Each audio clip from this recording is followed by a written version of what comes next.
You know, a lot of people think they know what's wrong with airline food. A lot of people are wrong.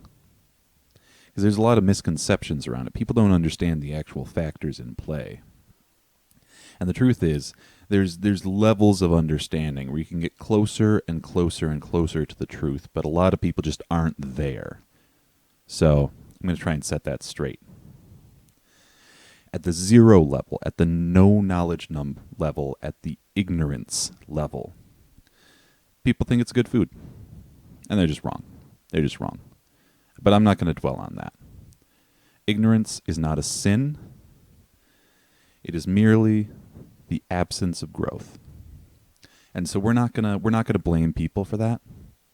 We're just going to help them grow. Level 1. The idea that the food is poorly made or phoned in some way. Couldn't be further from the truth. Airline chefs are some of the most dedicated, hard-working, highly skilled masters of their craft that have ever brought food to the masses. Now, I get a little bit heated about this one just because it's so insulting, but I just want to go on record and say that it's just not true. It's just not true. It's good food. Second level, and this is where a lot of smart Alecs hang out. This is where a lot of people who think they know what's going on hang out. But it's not true either. Second level is, at high altitudes, our taste buds somehow break apart. They somehow don't register as well. It's usually some kind of pseudo-scientific nonsense that goes along with this. Even some scientific nonsense. Truly, fully scientific nonsense. It doesn't make it any less nonsense.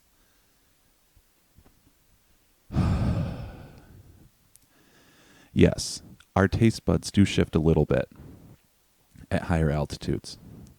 But that's not the food's fault. It's not our fault either. It's a fault of point number 3.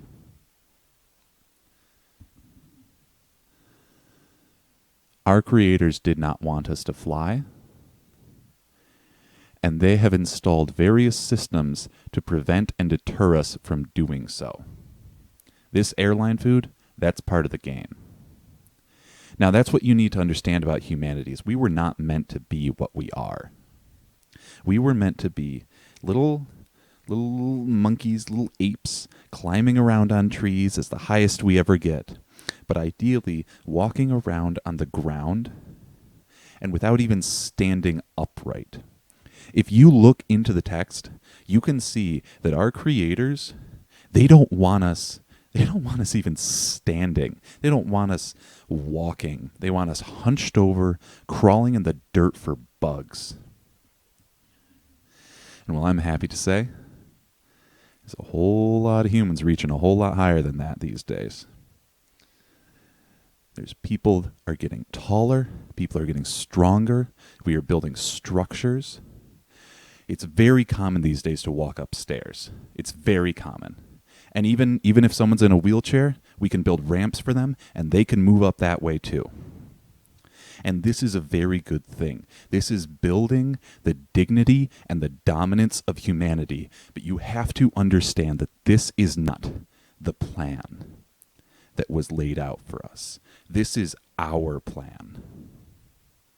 And it is not unopposed. In 1904, the Wright brothers achieved powered flight.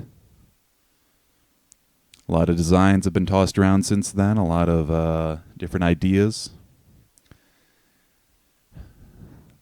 We've flown higher and further and faster than we were ever meant to, than even the strongest and most enduring birds ever could. And that scares certain figures, I'll say. That scares people, which is why they don't want us to fully embrace the miracle of flight. They don't want us to fully understand that we are in a metal bird that has swallowed us whole and drives itself forward with the fire of humanity.